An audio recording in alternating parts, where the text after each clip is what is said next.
We are back now with a new approach to dealing with the potential trade war with Canada as we look live tonight at the Peace Bridge. Local leaders on both sides of that border joining forces to address the consequences we could face from tariffs and what appears to be a strained relationship between our regions. Leaders representing 8 different municipalities bordering Lakes Erie and Ontario are calling themselves the Niagara 8, voicing their opposition to the tariffs and the impact, especially on folks who live and work in this border area. The Niagara 8 consisting of leaders in Erie County, Buffalo, Niagara County, Niagara Falls, New York, Niagara Falls, Ontario, and more. In this letter, they state that there may be disagreements within our countries on a path forward, but these issues need to be settled diplomatically and negotiated in good faith. They go on to say that Canada and the U.S. are respectively each country's largest export market.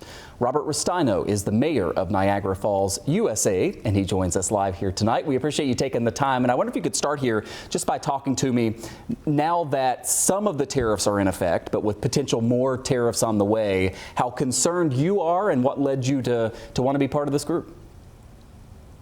Well, you know, tariffs are going to have an impact on our retail businesses as well as on our hospitality industry. And so I think one of the things that that we recognized in joining the group is that, you know, there's more power really and more of us being united in our voice on how this really impacts mom and pop businesses.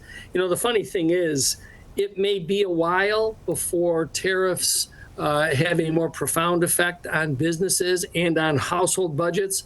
But what's already happening is attitudes are being impacted. And when that happens, travel decisions change. Those are the things that could be long lasting. And those are the things that we, as the Niagara 8, found to be most impactful, and the reason why we wanted to at least have our voices heard. Yeah, we heard just within the past couple of weeks from Erie County Executive Mark Poloncarz. He talked with Bloomberg, which did an extensive article about the travel between our two areas crossing the border, specifically with shopping, and found that at least in Erie County there has been a drop in sales tax revenue as a result of fewer Canadians coming over. Are you seeing that in the falls there? And is it your hope that we can avoid all of this? I mean, it seems so baked in at this point. That's the problem, Michael. I don't want it to get baked in, but I agree with you. If we don't find a better way out, even if the tariffs went away, your phraseology of it being baked in, that's the problem. Because even if the tariffs go away and attitudes have been modified, that could have a longer lasting impact. Have we seen a downturn? Yes. So we've seen a little less cross-border activity. We're hoping that, again, you know, there'll be a more diplomatic approach to this. Cooler heads will prevail. People will take a step back, take a deep breath, and figure out a better way to handle there may be specific policy issues that need to be examined between the two countries, but ratcheting up rhetoric only incites the populations on both sides.